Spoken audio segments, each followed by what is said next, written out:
नमस्कार। न्यूज़ डंका में आप सभी का स्वागत है। मैं महेश विचारे। दोस्तों, बांग्लादेश में फिर एक बार हिंदुओं का मुद्दा सामने आया है। पिछले बार आपको पता है कि जब वहाँ पे आरक्षण के मुद्दे पर आंदोलन हुआ था और हिंसक आंदोलन वहाँ पे हुआ, उसके बाद सत्ता पलट हुआ। शेख हसीना जो है उनकी सरकार गिर गई और वहाँ पे अभी एक अंतरिम सरकार बनी है जो कि नोबेल पुरस्कार विजेता मोहम्मद यूनुस इनके नेतृत्व में वो सरकार चलाई जा रही है। फिर भी इतने महीने होने के बाद भी हिंदुओं पर जो अत्याचार है वो अभी भी नहीं थमे हैं। तभी जो आंदोलन हुआ था उसमें भी हिंदुओं को लक्ष्य किया गया था, उन पर अत्याचार हुए थे। लेकिन वो बाद में भी सरकार बदलने के बाद भी ये अत्याचार कायम है। अभी हिंदुओं ने चितगांव, ये जो वहाँ का परिसर है, वहाँ पे आंदोलन किया। बड़ी संख्या में हिंदू वहाँ पे इकट्ठा हुए थे।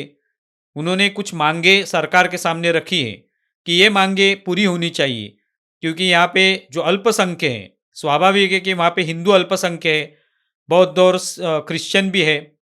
इन सभी लोगों के लिए एक कानून बनना चाहिए, अल्पसंख्य मंत्रालय होना चाहिए। अल्पसंख्य जो लोग हैं वहाँ पे उनके लिए कोई ट्रस्ट या वेलफेयर सोसाइटी बननी चाहिए जिसके माध्यम से उनका कल्याण किया जा सके। तो ये कुछ 8 मांगे उन्होंने सरकार के सामने रखी है। मालूम नहीं अभी आने वाले समय में सरकार ये मांगे पूरी करेगी भी या नहीं। उसमें दुर्गा पूजा के लिए भी छुट्टियों की मांग उन्होंने की है कि जो भी दुर्गा पूजा इतने सालों से वहाँ पे चल रही है, उसके लिए कोई भी छुट्टी सरकार के माध्यम से नहीं दी जाती। तो वहाँ पे 5 छुट्टियाँ दुर्गा पूजा के लिए दी जानी चाहिए, इस तरह की मांग रखी है। अभी शायद वहाँ पे 2 छुट्टियों की मांग पूरी कर दी है, लेकिन 5 छुट्टियों की जो मांग है वो पूरी नहीं की है। 2 छुट्टियाँ जो है उसके लिए उन्होंने हरी झंडी दिखाई है सरकार ने। लेकिन इस तरह की मांगे हिंदू समाज वहाँ का कर रहा है। हिंदू समाज वहाँ पे अल्पसंख्य है और वहाँ पे वो मांग कर रहा है, क्योंकि अभी जो नवरात्रि का उत्सव हुआ उसमें भी मंदिरों पर हमले हुए। उत्सव करने के लिए उनसे पैसे मांगे गए लोगों से कि आपको अगर उत्सव करना है तो 5-5 लाख रुपया जमा कीजिए, उसके बाद ही आप उत्सव कर सकते हैं। इस तरह की जोर जबरदस्ती दबाव वहाँ पे हिंदू समाज पर था, तो इसलिए हिंदू समाज इकट्ठा हुआ है। ये मांगे उन्होंने उनके सामने रखी है। अभी पिछले जब से बांग्लादेश बना है तब से हिंदुओं की संख्या बार बार कम होती गई। तो इतनी संख्या कम क्यों हुई? इसका मतलब यही है कि बांग्लादेश में अल्पसंख्यक समाज जो है उनके कोई भी अधिकार या उनके हक जो है वो कभी उनको दिए नहीं गए। उन पर अन्याय अत्याचार हुए, उनकी जमीनें जब्त की गई, उनका कत्लेआम हुआ, महिलाओं पर अत्याचार हुए, उनके घरों पर हमले हुए, मंदिरों पर हमले हुए। तो ये बार बार होता रहा है। अब जब हम ये देखते हैं बांग्लादेश के अल्पसंख्यक और भारत के अल्पसंख्यक, इनकी जब हम तुलना करते हैं तो कितना फर्क नजर आता है। आज भी भारत में कहीं पर मुस्लिम किसी व्यक्ति पर हमला हो जाता है या मस्जिद, जो भी इल्लीगल मस्जिद है, अनधिकृत मस्जिद है, वो गिराई जाती है, तो तुरंत पूरी पूरी दुनिया भर में ये चर्चा होती कि देखिए भारत में किस तरह से मुस्लिमों पर अन्याय हो रहा है, मुस्लिमों पर किस तरह से अत्याचार हो रहे हैं, उनकी मस्जिदें गिराई जा रही है। इस तरह का एक प्रोपोगंडा फैलाया जाता है। बल्कि हम देखेंगे जब से पाकिस्तान निर्माण हुआ उसके बाद जो भारत में मुस्लिम है उनकी संख्या देखेंगे तो कम होती नहीं गई। अगर उन पे अन्याय होते, अत्याचार होते, उनको भगाया जाता, उनको धर्मांतरित किया जाता, तो यहाँ पे मुस्लिमों की संख्या कम होती। लेकिन भारत में मुस्लिमों की संख्या बढ़ती जा रही है। आज लगभग 22 करोड़ मुस्लिम जो है भारत में है, जितने पाकिस्तान में है।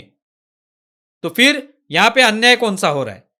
तो तुलना जब की जाती है तो बांग्लादेश में जो हिंदू हैं, जो बौद्ध है, क्रिश्चियन है, सिख होंगे, उन पर कितने अत्याचार हो रहे, उनकी संख्या तो दिन ब दिन कम होती जा रही है।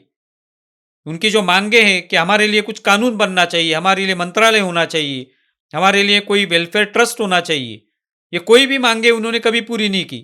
चाहे वो शेख हसीना की सरकार हो, चाहे वो अभी मोहम्मद यूनुस की सरकार हो, या इससे पहले भी जो भी सरकारें थी, किसी ने भी हिंदुओं के हित के बारे में कभी नहीं सोचा।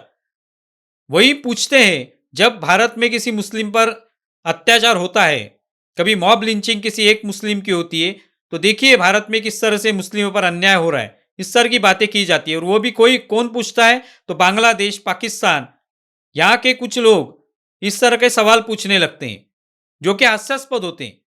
पाकिस्तान में तो इससे भी बद हालात जो है, वो हिंदुओं के हैं। वहाँ पे तो वहाँ पे भी उनको जबरन धर्मांतरित किया जाता है। वहाँ पे भी उनके मंदिरों पर हमले किए जाते हैं। ये होता रहता है। तो ये एक अगर हम लोग तुलना करके देखें, तो बांग्लादेश में आज हिंदू इतना गुस्सा क्यों है? क्योंकि वहाँ पे उनको कोई हक ही नहीं मिले।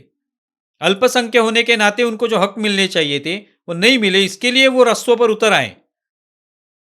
क्या हमारे यहाँ पे किसी मुस्लिम अल्पसंख्यक जो होते हैं या क्रिश्चियन अल्पसंख्यक है, बौद्ध अल्पसंख्यक हैं, उनके अधिकार मारे गए या उनके खत्म किए गए या उनको अधिकार ही नहीं दिए गए? उल्टा संविधान के तहत उनको सभी अधिकार मिले, उनको आरक्षण भी मिला है।